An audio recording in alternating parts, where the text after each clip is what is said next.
우리 사도신경으로 신앙 고백하심으로 4월 25일 목요일 새벽 기도회를 시작하도록 하겠습니다.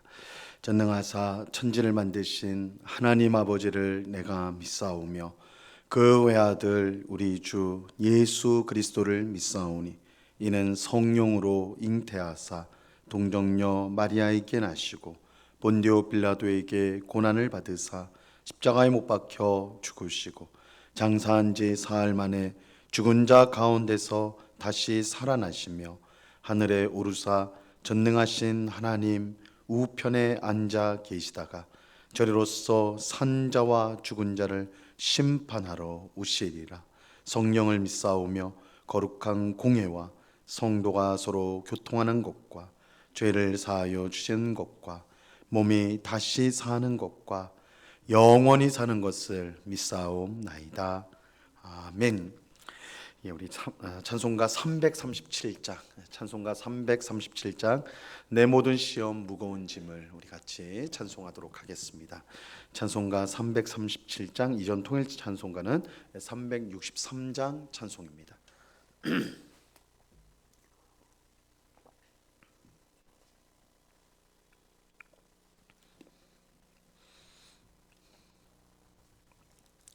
찬송가 337장을 같이 찬송하도록 하겠습니다. 내 모든 시험 무거운 짐을 주 예수 앞에 아뢰이면 근심에 쌓인 날 돌아보사 내 근심 모두 맡으시네. 무거운 짐을 나 홀로 지고 견디다 못해 쓰러질 때 불쌍히 여겨 구원해 주리. 은혜의 주님 오직 예수.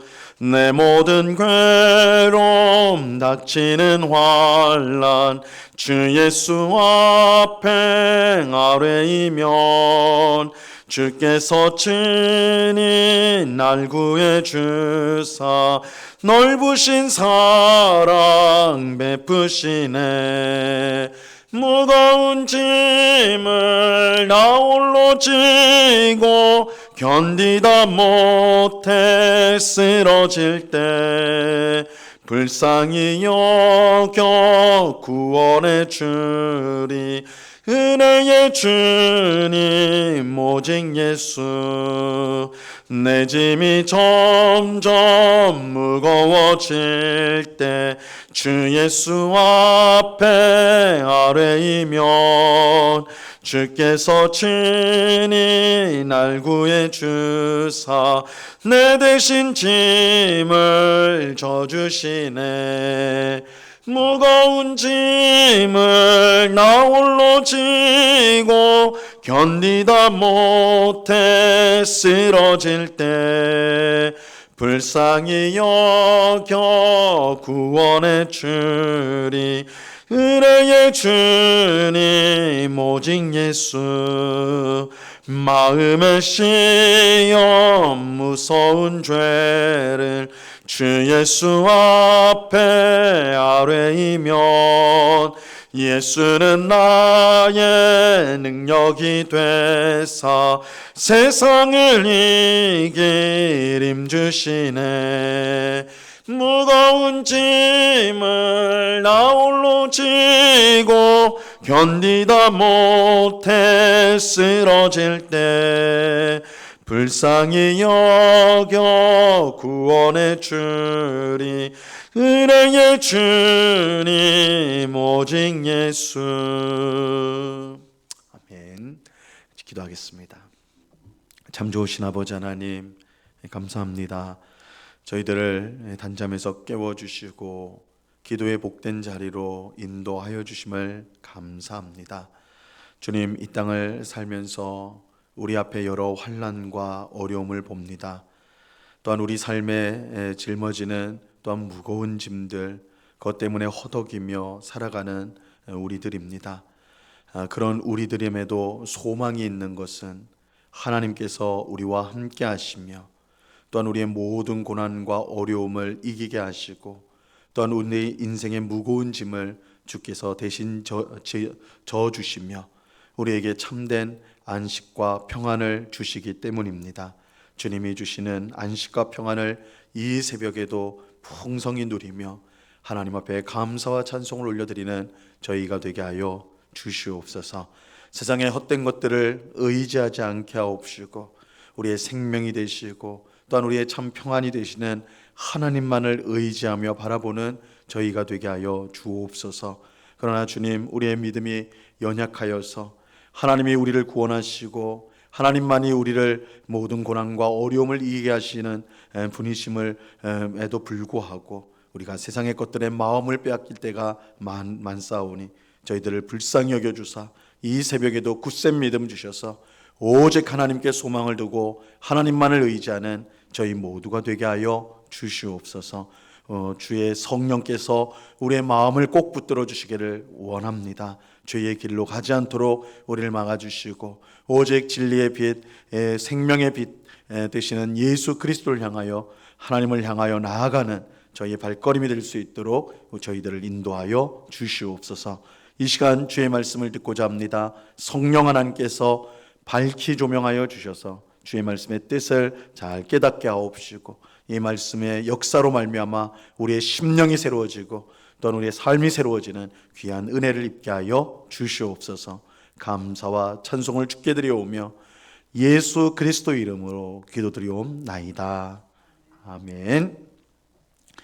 우리 하나님 말씀을 같이 봅니다. 시편 말씀을 보겠습니다. 구약성경 시편 69편 1절에서 12절까지 말씀을 같이 보도록 하겠습니다. 시편 69편 1절에서 12절까지의 말씀입니다.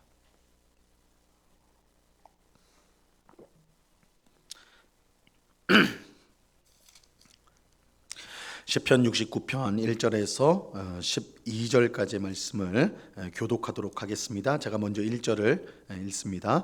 하나님이여 나를 구원하소서. 물들이 내 영혼에까지 흘러 들어왔나이다. 나는 설 곳이 없는 깊은 수렁에 빠지며 깊은 물에 들어가니 큰 물이 내게 넘치나이다. 내가 부르짖음으로 피곤하여 나의 목이 마르며 나의 하나님을 바라서 나의 눈이 쇠하였나이다. 까닭없이 나를 미워하는 자가 나의 머리털보다 많고 부당하게 나의 원수가 되어 나를 끊으려 하는 자가 강하였으니 내가 빼앗지 아니한 것도 물어주게 되었나이다. 하나님이여 주는 나의 우매함을 아시오니 나의 죄가 주 앞에서 숨김이 없나이다. 주 만군의 여호와여 주를 바라보는 자들이 나를 인하여 수치를 당하게 하지 마옵소서.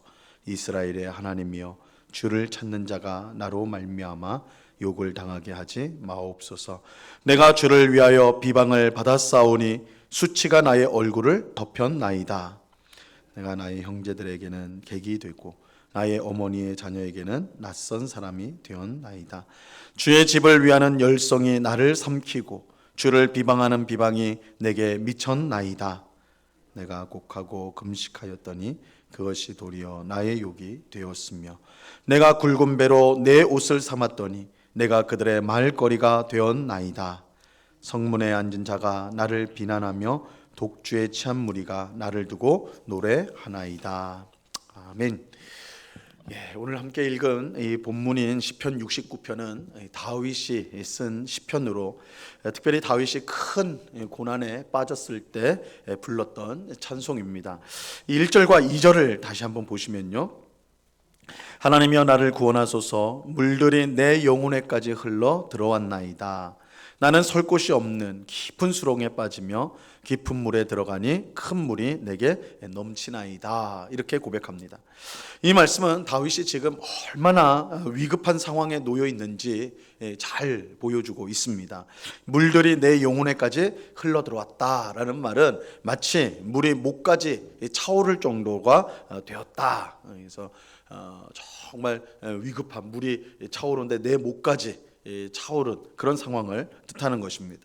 그리고 다윗은 자신이 깊은 수렁에 빠지고 깊은 물에 들어갔다라고 고백합니다. 다윗은 그야말로 아무 희망을 찾을 수 없는 절망 가운데 빠지게 된 것이죠. 그런데 이런 절망적인 상황보다 다윗을 더 힘들게 한 것이 있었어요. 그것은 아무리 부르짖고 바라보아도 하나님께서 응답해 주지 않았다라는 사실입니다. 3절입니다. 내가 부르짖음으로 피곤하여 나의 목이 마르며 나의 하나님을 바라서 나의 눈이 쇠하였나이다. 이 다윗은 하나님의 사람이죠. 하나님을 언제나 먼저 찾는 사람이었습니다. 다윗은 지금 당하는 고난 속에서도 하나님을 먼저 찾았습니다. 하나님께 부르짖었어요. 하지만 아무리 부르짖어도 하나님이 응답해 주지 않으셨습니다. 다윗은 피곤하고 목이 마를 정도로 계속해서 하나님을 부르짖었습니다. 부르짖을 뿐만 아니라 하나님을 계속해서 바라보았습니다. 눈이 쇠할 정도로 하나님만 바라보았어요. 하지만 하나님께 아무런 응답도 받지 못했습니다. 근데 여기에 또 하나의 이제 심각한 문제가 있었는데요. 그것은 다윗이 지금 당하는 고난이 그의 잘못이나 죄로 인한 것이 아니었다는 사실입니다. 오히려 다윗은 하나님을 위하려고 하다가 고난을 받게 되었습니다. 7절을 보시면요. 내가 주를 위하여 비방을 받았사오니 수치가 나의 얼굴에 덮였나이다. 다윗은 내가 주를 위하여 비방을 받았다. 주를 위하여 비방을 받았다고 말합니다. 다윗은 하나님 때문에 자기가 고난받는 것이다 라고 말을 하고 있습니다. 9절을 보면요. 주의 집을 위하는 열성이 나를 삼키고 주를 비방하는 비방이 내게 미쳤나이다. 다윗은 하나님을 향한 비방을 자신이 대신 받고 있다 이렇게 말하고 있습니다. 이것은 다윗에게 얼마나 실망스러운 일이겠습니까? 우리가 주님을 위하면 주님께서 마땅히 우리를 지키시고 보호하시고 복을 주시는 것이 마땅하지 않겠습니까? 그런데 복이 아니라 고난이 지금 온 것입니다. 그런데 이처럼 하나님을 위해 고난받는 다윗을 하나님께서 도와주지 않았어요. 아무리 부르짖어도 응답하지 않았습니다. 다윗의 마음속에 다윗 마음이 얼마나 이 실망스럽고 또한 하나님을 향한 원망이 생기겠습니까? 근데 우리는 지금 다윗이 당하는 고난이 우리에게도 똑같이 주어지게 준다는 사실을 알아야 합니다. 우리는 보통 하나님을 잘 믿으면 모든 것이 잘 될 것이라고 생각합니다. 그래서 예수를 믿으면 만사형통한다, 모든 일들이 형통하게 된다, 잘 된다 이렇게 말하죠. 하지만 성경은 그렇다고 말씀하지 않아요. 다윗이 당하는 고난처럼 하나님 때문에 당하는 고난, 하나님을 잘 믿었기 때문에 받는 고난이 있다라고 말씀합니다. 예수님께서 마태복음 5장 11절과 12절에서 이렇게 분명하게 말씀하셨죠. 나로 말미암아 너희를 욕하고 박해하고 거짓으로 너희를 거슬러 모든 악한 말을 할 때에는 너희에게 복이 있나니 기뻐하고 즐거워하라. 하늘에서 너희의 상이 큼이라. 너희 전에 있던 선지자들도 이같이 박해하였느니라. 어떤 사람이 복이 있다고 지금 말씀하고 있습니까? 예수님으로 말미암아 욕먹고 박해를 받는 사람, 그 사람이 복이 있다 이렇게 말씀하죠. 예수님을 잘 믿으면 복만 받는 것이 아니라 이처럼 고난도 함께 받게 됩니다. 사도 바울도 디모데후서 3장 12절에서 무릇 그리스도 예수 안에서 경건하게 살고자 하는 자는 박해를 받으리라 이렇게 말씀하셨어요. 그리스도 예수 안에서 경건하게 사는 자는 복을 받는다, 정말 하나님의 은혜를 받는다 이렇게 해야지 맞을 것 같은데 박해를 받는다 이렇게 말을 했죠.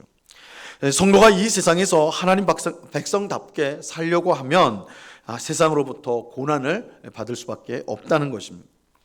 그러므로 오늘 시편을 통해 우리는 하나님의 뜻대로 살아도 하나님께 순종해도 고난받을 수 있다는 사실을 알아야 합니다. 그렇게 믿음 때문에 고난받으면 그것을 너무 억울해서는 안 돼요. 오히려 초대교회 성도들이 핍박을 받을 때에 예수님을 위해 핍박당하는 사람으로 여겨주심을 기뻐했던 것처럼 우리도 믿음 때문에 당하는 고난을 감사히 여길 줄 알아야 합니다. 왜냐하면 믿음 때문에 고난받는 것은 우리의 믿음이 바르다는 증거가 되기 때문입니다. 근데 여기서 이제 우리가 한 가지 생각해야 될 것이 있어요. 그것은 고난 가운데 다윗이 하나님께 부르짖었는데 왜 하나님은 즉시 그에게 응답을 주시지 않았느냐 하는 것입니다. 우리도 신앙생활을 하다 보면 다윗과 같은 경험을 할 때가 종종 있습니다. 고난 가운데 하나님께 부르짖고 하나님을 바라보지만 하나님께서 모른 척 하시는 것처럼 그렇게 느껴질 때가 있습니다. 그럴 때 우리는 절망하지요. 하나님이 어디 계시냐? 정말 하나님이 나를 사랑하느냐? 불평합니다. 하지만 우리가 잊지 말아야 될 중요한 사실은 하나님께서 이렇게 하시는 데에는 우리를 즉시 돕거나 즉시 구원하지 않는 데에는 하나님의 그 속에는 하나님의 뜻이 있다라는 것입니다. 우리를 향한 하나님의 특별한 뜻이 있다는 것. 우리는 먼저 하나님께서 우리가 고난받는 것을 모르기 때문에 가만히 계신 것이 아님을 우리가 알아야 합니다. 하나님은 우리의 모든 것을 아세요. 시편 139편 2절과 3절에 보면요, 이렇게 말씀합니다.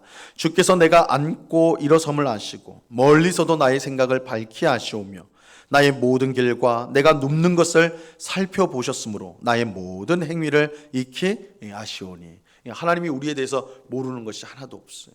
그래서 우리가 고난을 당할 때 하나님이 그거 모르지 않으세요. 하나님이 몰라가지고 우리를 그대로 그냥 내버려 두는 것이 아닙니다. 하나님 모든 것을 아세요. 그리고 또 우리가 기억해야 될 또 다른 중요한 사실은 하나님께서 능력이 없어서 우리를 고난 가운데 내버려 두시는 것은 아니라는 것입니다. 시편 121편 5절에서 7절의 말씀에 보면요, 이렇게 말씀합니다. 여호와는 너를 지키시는 이시라. 여호와께서 내 오른쪽에서 내 그늘이 되시나니 낮의 해가 너를 상하게 하지 아니하며 밤의 달도 너를 해치지 아니하리로다. 여호와께서 너를 지켜 모든 환난을 면하게 하시며 또 내 영혼을 지키시리로다. 하나님은 모든 환난에서 우리를 지키실 수 있는 능력의 하나님이세요. 하나님은 그 능력으로 낮의 해가 우리를 상하게 하지 못하며 밤의 달이 해하지 못하도록 우리를 보호해 주십니다. 그러므로 하나님께서 능력이 없어서 우리를 고난 가운데 내버려 두시는 것은 결코 아닙니다.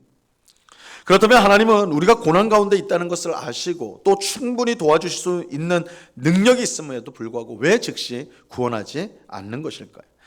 다윗이 그토록 부르짖고 바라보았는데도 외면했던 이유가 무엇일까요? 그 이유는 이러한 고난을 통하여 우리가 하나님께 더욱더 가까이 가도록 만들기 위해서입니다. 다시 말하면 고난을 통해 우리의 믿음을 연단하여서 더 굳건한 믿음을 가지도록 만들기 위해서라는 거예요. 시편 119편 67절에 보면 고난을 당하기 전에는 내가 그릇 행하였더니 이제는 주의 말씀을 지키나이다, 이렇게 고백을 해요. 시편 기자는 고난을 통하여 자신의 잘못을 깨닫게 되었고 고난을 통하여 주의 말씀을 지키게 되었다. 고난을 통해서 하나님께 더 가까이 나가게 되었다, 이렇게 고백하고 있습니다. 이런 점에서 시편 119편 71절에 보면요, 이렇게 고난에 대해서 말합니다. 고난당한 것이 내게 유익이라. 이로 말미암아 내가 주의 율례들을 배우게 되었나이다. 고난이 내게 유익이다. 고난 받는 것이 내게 유익이다. 고난을 통해 하나님 앞에 더 가까이 나가니까 나의 잘못을 깨닫고 회개하고 다시금 하나님과의 관계를 바르게 할 수 있기 때문에, 고난 때문에 더 하나님께 가까이 나가기 때문에 이 고난을 당하는 것이 내게 유익이다, 이렇게 고백하는 것입니다. 이처럼 고난이 우리에게 유익이 될 수 있는 이유는 고난으로 우리가 더욱더 하나님을 간절히 찾기 때문입니다. 우리가 편안하고 여유롭게 살 때는 하나님을 생각하고 찾는 것이 쉽지가 않습니다. 우리가 늘 기도하는 대로 건강하고 또 물질적으로 풍성하고 시간도 많고 이렇게 된다면 우리는 너무너무 좋을 것 같은데, 근데 그 결과가 뭐냐? 하나님 앞에 더 가까이 나가기커녕 오히려 하나님부터 멀어지는 결과들이 나오죠. 우리가 그런 경우들을 너무 많이 보잖아요. 하나님께 복을 받아서 오히려 하나님께 멀어지는 경우들이 분명히 있거든요. 그러니까 우리가 하나님 앞에 복을 받는다고 할 때 그 복이 자칫 하나님 없이도 살 수 있는 상태인 것처럼 느끼게 한다면 그것은 진정한 복일 수가 없는 것입니다. 이 고난이 이러한 것들을 바로 잡아줘요. 우리가 고난을 받으면 우리가 의지했던 세상의 것들이, 내가 가지고 있던 것들이 사실은 별게 아니구나, 헛된 것이라는 것을 깨닫게 되는 것이죠. 우리는 고난 가운데 하나님을 찾게 됩니다. 이 고난이 우리의 죄를 깨닫게 하고 세상의 저주는 아니란 마음을 버리도록 만드는 것입니다. 이렇게 볼 때 성도에게 고난은 하나님이 주시는 복이라고 분명히 말할 수가 있는 것이죠. 그래서 영국의 저명한 신학자였던 C.S. 루이스는 그의 책에서 고난은 하나님의 변장된 복이다, 이렇게 말을 했어요. 고난이 복인데 변장을 하고 우리에게 온다는 거예요. 이 고난이, 우리가 고난을 당할 때 야, 이게 하나님 복이구나 이렇게 생각할 사람은 아무도 없을 거예요. 그래서 변장된 복이다. 왜냐하면 그 고난을 통해 결국은 우리로 하여금 하나님께 더 가까이 만드는 그런 은혜를 우리가 입기 때문에 변장된 복이다, 이렇게 말을 하였죠. 고난은 그 자체로는 괴롭고 힘든 것이지만 그것으로 인해 우리가 하나님의 사람으로 변화가 돼요. 그래서 변장된 복이라 할 수가 있는 것입니다. 그러므로 우리는 고난을 받을 때 그저 고난이 빨리 사라지기만을 위해서 기도할 것이 아니라 그 고난을 통해서 우리 자신의 잘못과 죄를 깨닫게 하시고 세상에 젖은 안일한 마음을 버리게 해달라고 우리는 기도해야 합니다. 고난을 통해 하나님을 더욱더 사랑하고 의지하는 마음을 갖게 해달라고 기도해야 돼요. 우리가 고난받을 때 이러한 기도로 고난의 시간을 보낼 수 있다면 고난이 끝날 때에 욥과 같이 한층 성숙된 신앙을 우리는 가지게 될 것입니다. 오늘 우리는 다윗을 통해 하나님을 믿는 믿음 때문에 성도가 고난받을 수 있음을 살펴보았습니다. 우리는 이러한 고난을 이상한 것으로 여겨서는 안 돼요.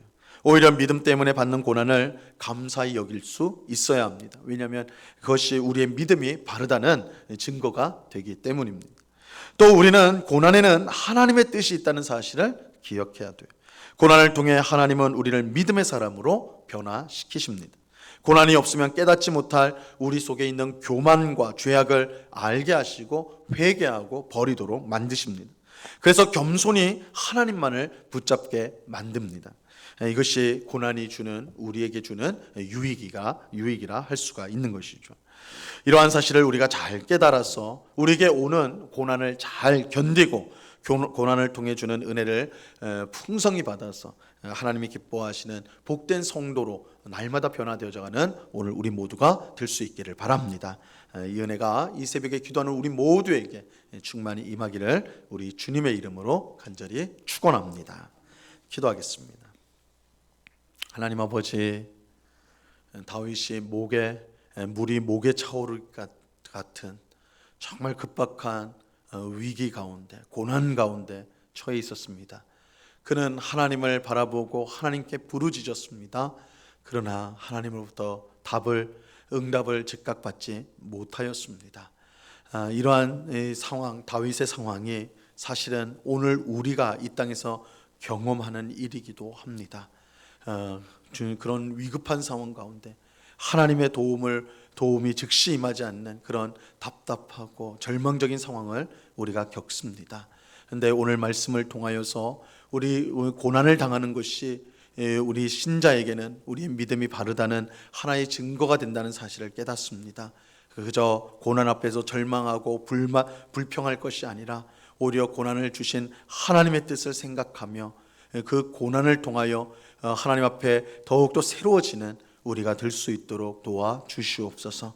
하나님은 고난을 통해 우리를 하나님 가까이 인도하십니다. 세상을 사랑하고 세상의 헛된 것들의 마음을 뺏겨서 그렇게 마음대로 살아가는 우리가 하나님이 주시는 고난을 통하여 우리가 하나님께로 더 가까이 나가는 그런 은혜를 누리게 됩니다. 주님, 이러한 고난의 유익을 우리가 알고 고난 당할 때에 그 유익을 풍성히 받는 저희들 되게 하여 주시옵소서. 아버지 하나님, 우리가 고난을 당할 때에 그저 실망하고 절망할 것이 아니라 기도의 기회로 삼고 하나님께로 더 가까이 나아가는 기회로 삼음으로 우리의 믿음이 더욱더 복된 신앙으로 변화되어지는 귀한 역사가 있게 하여 주시옵소서. 아버지 하나님, 이 시간에 또한 간절히 기도하옵기는 이 나라를 위해서 기도합니다. 대통령을 위시한 모든 지도자들을 주님께서 꼭 붙들어 주시고 저들에게 지혜와 명철을 더하시며 국민을 위하는 바른 마음을 주셔서 나라를 바르게 이끌어갈 수 있도록 주님 도와 주옵소서. 경제적으로 또한 정치적으로 사회적으로 여러 어려움들이 많이 있다는 것을 우리가 보게 됩니다. 지도자들의 이 문제들을 잘 풀어갈 수 있도록 도우시고 또한 우리 모든 국민들이 한 마음으로 합력하여서 어려움들을 잘 이겨내고 나라가 평안할 수 있도록 그렇게 만드는 일에 모두가 한 마음이 될 수 있도록 도와주옵소서. 그래서 우리 예수를 믿는 우리 모두가 정말 이런 안정된 가운데 믿음 생활을 잘하고 또한 복음 전파하는 일에 더욱더 최선을 다하는 그런 복을 누릴 수 있도록 주님 주장하여 주시옵소서. 아버지 하나님, 이 시간에 여러 가지 기도의 제목들로 기도하는 주의 백성들 한 사람 한 사람 붙들어 주시고 주님께서 우리의 기도에 응답하시는 하나님 이심을 우리가 분명히 믿고 이 시간 주님 앞에 겸손히 아뢰는 이 시간 될 수 있도록 도와주옵소서. 모든 영광을 주께 올려드리오며 예수 그리스도의 이름으로 기도드리옵나이다. 아멘. 하늘에 계신 우리 아버지여, 이름이 거룩히 여김을 받으시오며 나라에 임하옵시며 뜻이 하늘에서 이룬 것 같이 땅에서도 이루어지이다. 오늘날 우리에게 일용할 양식을 주옵시고 우리가 우리에게 죄 지은 자를 사하여 준 것 같이 우리 죄를 사하여 주옵시고 우리를 시험에 들게 하지 마옵시고 다만 악에서 구하옵소서. 대개 나라와 권세와 영광이 아버지께 영원히 있사옵나이다. 아멘.